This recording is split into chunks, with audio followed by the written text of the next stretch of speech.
Estás escuchando La Bitácora del Pastor, sin filtro. Reflexiones, predicaciones, sermones, estudios, homilías y voces proféticas que liberan el alma.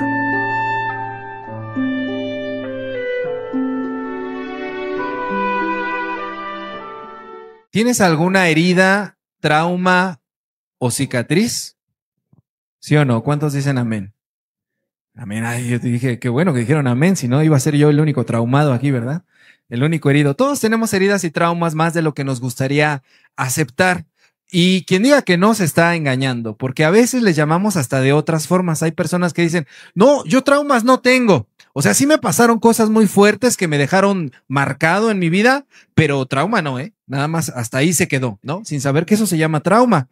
Y en cuanto escuchan la palabra que les dolió de niños, en cuanto, por ejemplo, de adulto alguien les dice, eres un bueno para nada, eres un inútil, se quedan paralizados. Y cuando tratan de emprender algún proyecto, se imposibilitan porque ya no pueden, porque acaban de escuchar eso que les dolió muchísimo.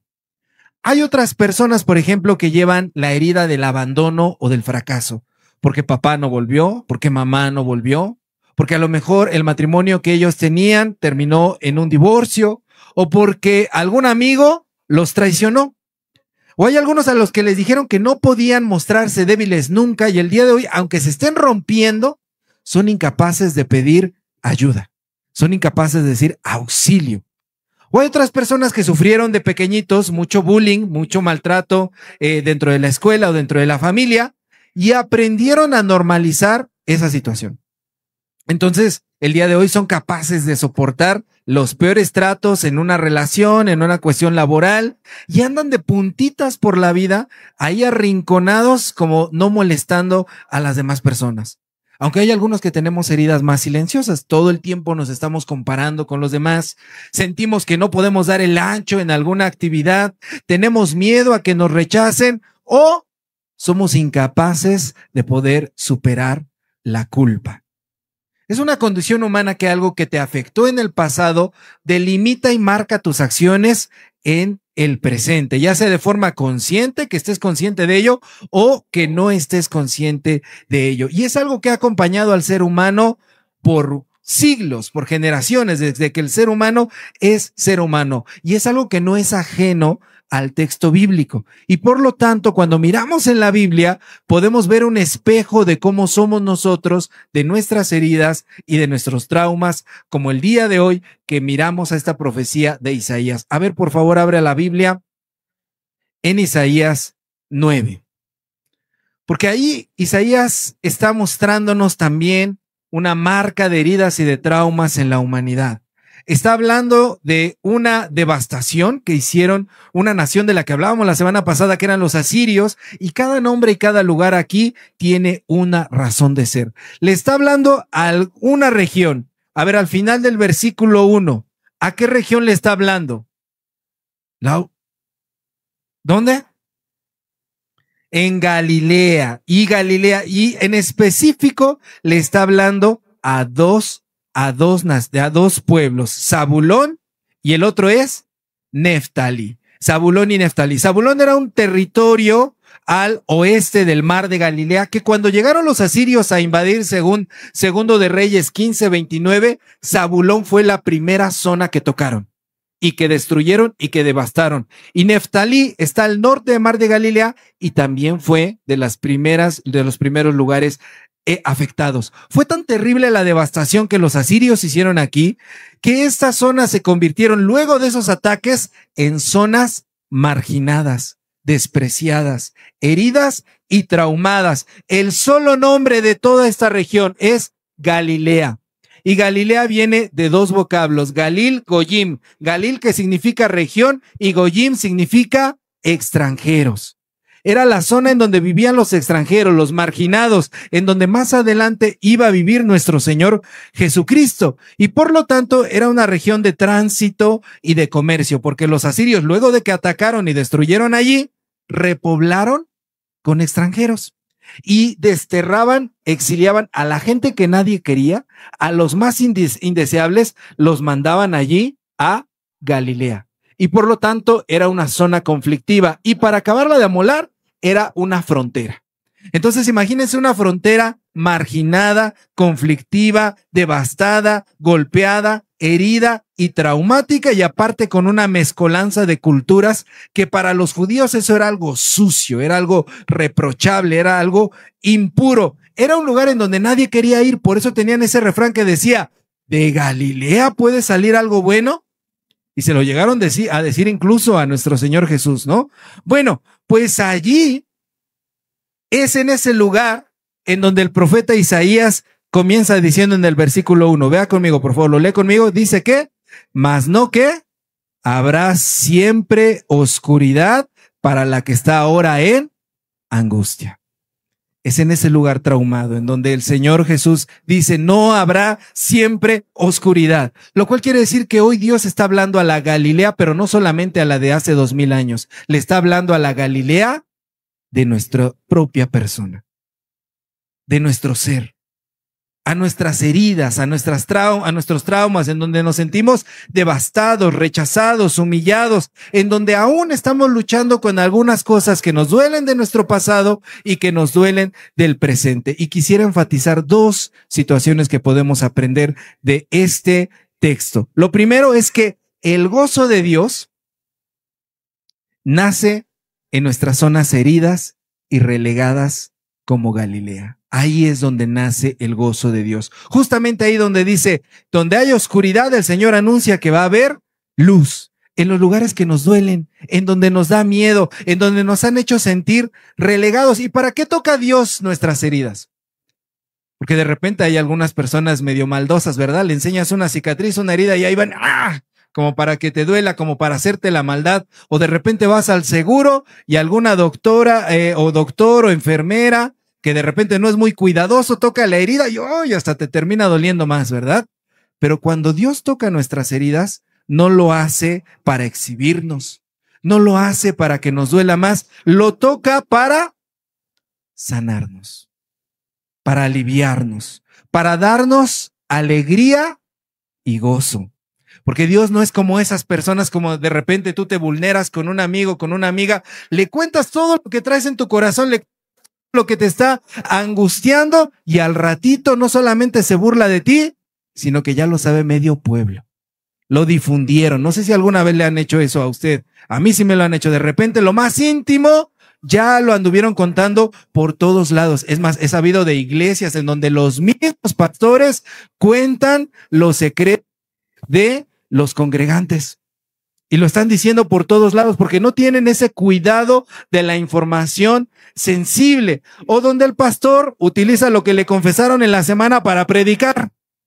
De repente algunos me dicen, ay pastor, sentí la pedradota, pero le prometo de verdad que no estoy usando sus historias para predicar. Ahora sí que como dicen esos disclaimers, ¿verdad? Dicen, cualquier parecido con la realidad es mera coincidencia, pero de verdad hay personas que lo utilizan para aventar pedradas desde el púlpito, ¿no? Y eso es totalmente incorrecto, porque Dios no quiere que seamos así, porque Él no es así. Al contrario de eso, Dios hace surgir el gozo en nuestras heridas, en donde nos sentimos rotos, en donde nos sentimos avergonzados y débiles. Si toca algo el Señor, es para darnos alegría en medio de esos temas dolorosos.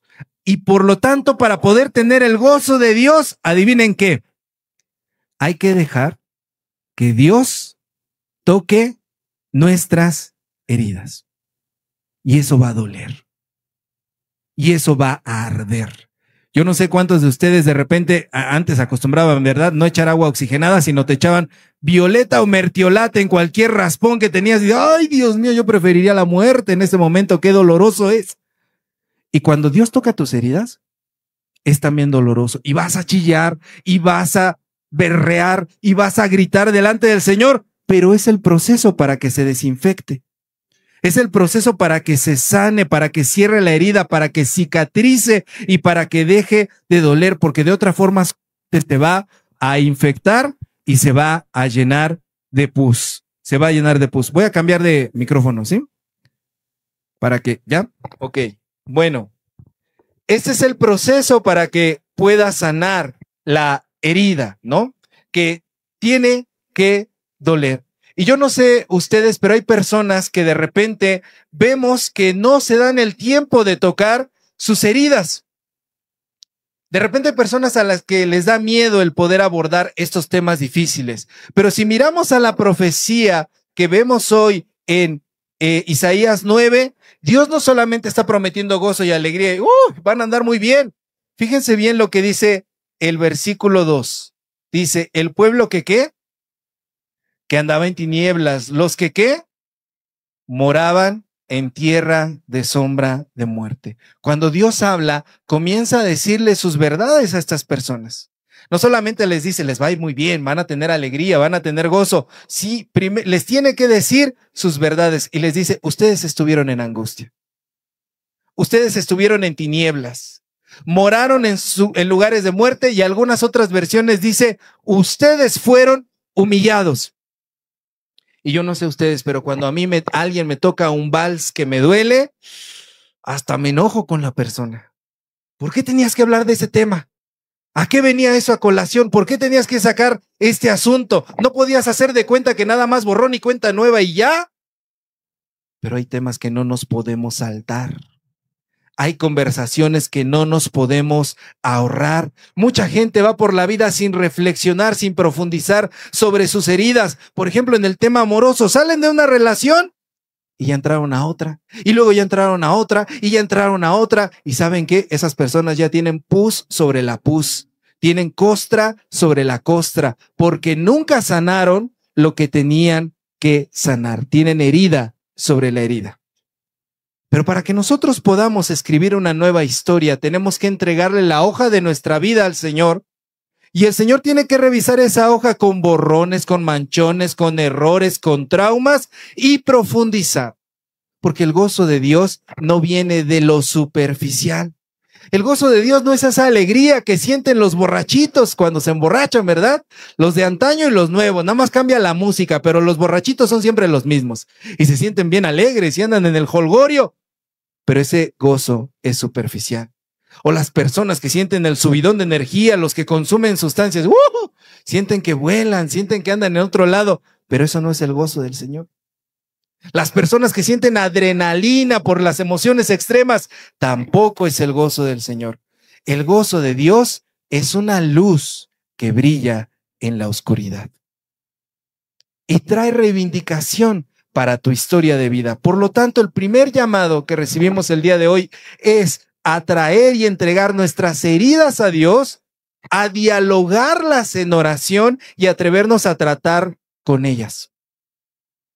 Hermanos, hermanas, necesitamos procesos de acompañamiento pastoral, consejería pastoral. Necesitamos terapia para poder superar nuestras heridas. Bendito sea el Señor. En la iglesia metodista no somos una iglesia que está en contra de la terapia. ¿Sabía eso? Amén. Hay iglesias en donde dicen, no vayas, eso es del diablo, eso es tener falta de fe. Tienes la Biblia, tienes la fe. No. Sabemos que hay herramientas también que nos ayudan a poder superar los males que tenemos. Por lo tanto, tenemos que atrevernos a desempolvar ese baúl de los temas que no queremos tratar, aunque nos duelan. Dios nos dice el día de hoy, quiero que saques a tus muertos de allí. Y a veces le decimos al Señor como le dijeron cuando iba a resucitar a Lázaro. ¿Se acuerdan que le dijeron, Señor, eso hiede ya? Eso apesta, lleva 4 días allí. Y el Señor dice, pues no importa. Si lleva 4 días, 4 meses, 4 años o 4 décadas, quiero que lo saques de allí porque voy a resucitar tu vida. Por lo tanto, Dios no quiere que escondas tu Galilea, tu herida, tu trauma, tu dolor. El Señor viene y te trae y te dice, pon a la luz esas heridas para que yo pueda sanarlas y llenarte de gozo. Amén. Aquí podríamos preguntarnos entonces, lo segundo que podemos aprender, ¿qué es el gozo? Si Dios quiere tratar conmigo y darme gozo, ¿qué es el gozo? Bueno, ya dije, el gozo no es algo pasajero, el gozo no es algo superficial. De hecho, en el lenguaje bíblico es tan importante, se describe con 2 palabras, una en hebreo, una en griego, y esas palabras son simja en hebreo, shará en griego, y significa, escúcheme la definición, el gozo es la certeza profunda de que Dios está actuando en favor nuestro. Nace de su presencia y de su fidelidad. Eso significa que el gozo es presencia, no circunstancia. ¿Qué quiero decir con esto? El gozo no es circunstancia, no depende de si te va bien o si te va mal, si tuviste el peor día de tu vida o el mejor día de tu vida, si al salir de aquí del templo te dan noticias terribles. ¿Alguien le ha pasado eso? Sales del templo bien lleno de la presencia del Señor y de repente, ¡pum!, un accidente, ¡pum!, una noticia, una situación difícil. Esas cosas pasan, hermanos. Por venir a la iglesia no nos vamos a salvar de eso. Somos seres humanos. Entonces el gozo no depende de eso. No depende de si mañana yo me gano la lotería, voy a estar gozoso. O si mañana por alguna situación, lunes, no hay tráfico en la Ciudad de México. ¡Ay, qué gozo! Bendito sea Dios. No.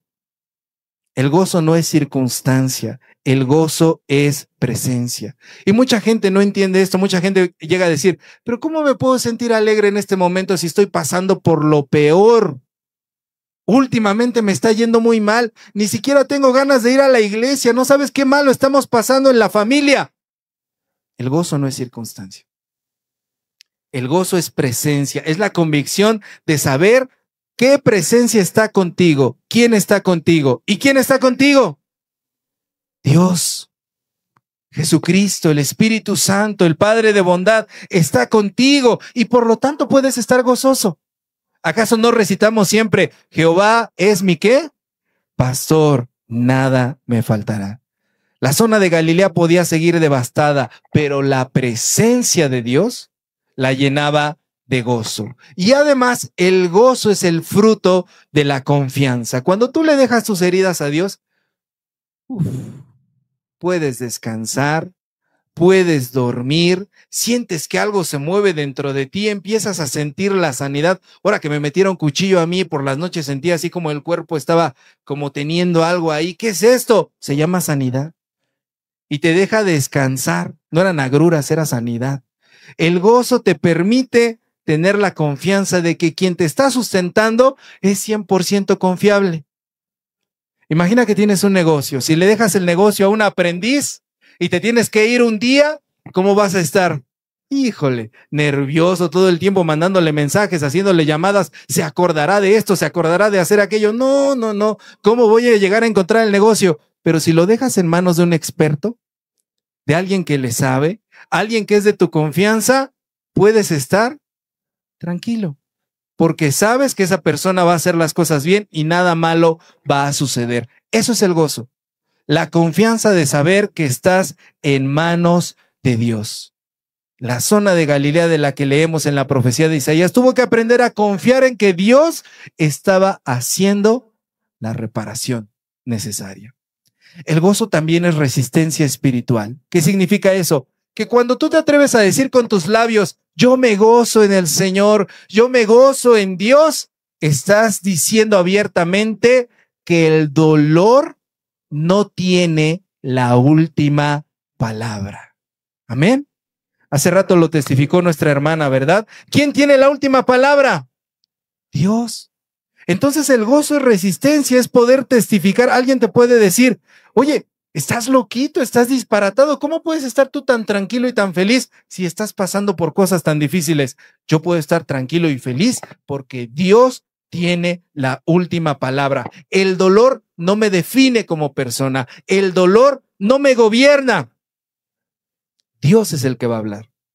Y si Dios no ha dado ninguna palabra, yo puedo estar tranquilo, porque Dios en algún momento va a hablar. Y si Dios ya habló y dijo algo que yo no quería, puedo estar tranquilo, porque lo que dice Dios es mucho mejor. ¿Verdad que a veces Dios nos responde cosas que nosotros no queríamos? A veces Dios nos dice no cuando nosotros queríamos el sí, o nos dice sí cuando nosotros queríamos el no, pero podemos confiar que esa palabra de Dios es muchísimo mejor que lo que nosotros podríamos pensar. La zona de Galilea tuvo que aprender a confiar en la profecía de Isaías y decir, estas tinieblas pasarán. ¿Por qué? Porque Dios habló y dio su palabra. No habrá siempre oscuridad, para esta zona. Por lo tanto, yo confío en que la palabra de Dios se va a realizar. Y por lo tanto, el gozo también es anticipación, porque comenzamos a vivir como si las promesas de Dios ya se hubieran cumplido, aunque todavía falte. Así es como debemos vivir los cristianos. Dicen los teólogos en un lenguaje muy acá, vivimos entre el ya y el todavía no. El ya disfrutamos de lo que Cristo ha ganado para nosotros, pero todavía no se cumple a plenitud, porque se cumplirá a plenitud ¿cuándo? Cuando estemos con Él, cuando estemos en su presencia. Y alguien podría decir, ay, pero eso es entonces gozo a medias, ¿no? No. Al contrario, tenemos gozo completo y sabemos que si todavía algo más está por cumplirse, entonces lo mejor todavía está por venir. Amén. Lo mejor está todavía por venir, por lo tanto podemos celebrar. Yo sé que algunos de ustedes pueden pensar, uy, pastor, no, yo ya pasé mis mejores épocas, yo ya pasé el mejor tiempo. Mentira del diablo.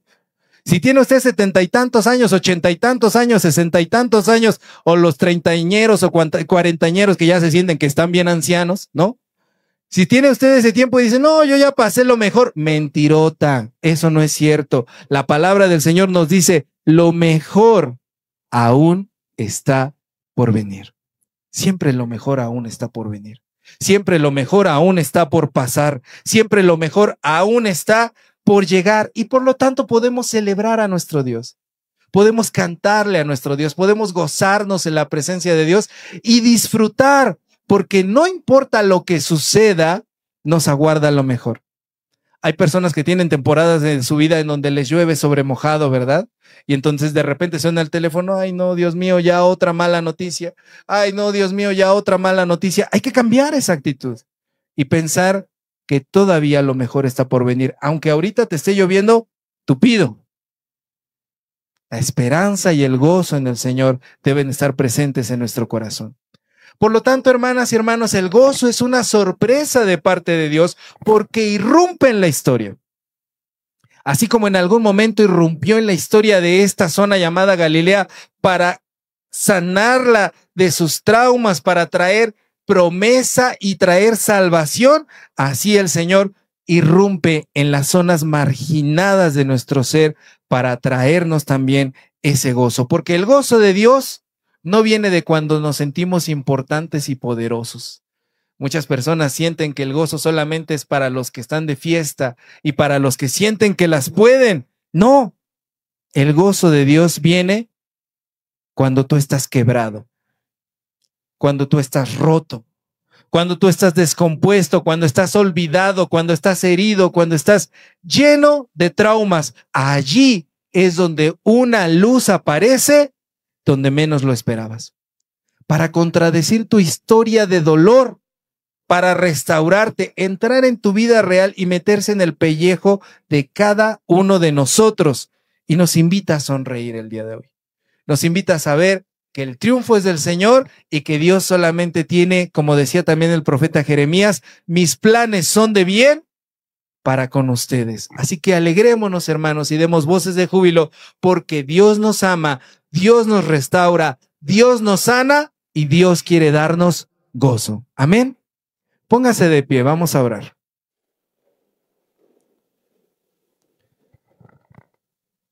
Vamos a agradecerle a nuestro Señor. Amado Dios, estamos delante de ti, Señor. Solo tú sabes qué hay en la vida de cada uno de nosotros. Solo tú sabes qué hay en la mente de cada uno de nosotros, en nuestro corazón, Señor. Pero hoy queremos creer esta palabra. Queremos creer, Padre bendito, que verdaderamente tenemos motivos para gozarnos, Señor. Aunque alrededor las cosas no cambien, aunque alrededor las cosas sean difíciles, aunque alrededor, Señor, las cosas, Padre, sean problemáticas con nuestra familia, en nuestro entorno laboral, en nuestra colonia, en nuestra calle, en donde quiera que estemos, Señor, aunque quizá últimamente no nos hemos sentido tan bien, hoy, Señor, queremos creer que el gozo proviene de ti y de que tú estás con nosotros, Señor. Estamos encendiendo esta tercera vela de Adviento, Señor, de la corona, recordando la estrella del gozo, Señor. Y si tú le hablaste a gente que estaba tan herida y lastimada, también nos hablas a nosotros, Señor. Y nos prometes lo mismo, que no siempre andaremos en tinieblas, que tú multiplicarías, Señor, el gozo para nosotros, que podríamos verlo de manera tangible. Y te ruego, Señor, que en esta hora nos regales una sonrisa en nuestro rostro, en nuestro corazón, pero no la sonrisa que maquilla, Señor, la situación, sino la que viene de lo profundo del alma, de saber que tú nos has abrazado, nos has mirado y quieres llenar, Señor, nuestras vidas de alegría. Alabado y glorificado sea, Señor. Gracias por hablar a nuestros corazones. Gracias por hablar a nuestras vidas. Gracias por tocar nuestras heridas y por darnos gozo en ellas y en medio de ellas. A ti sea la honra y la gloria por todos los siglos. Amén. Esto fue La Bitácora del Pastor, sin filtro. Síguenos en nuestras redes sociales y a través de todas las plataformas de podcast. Te esperamos en la siguiente para que puedas seguir escuchando voces y ecos que liberan tu corazón.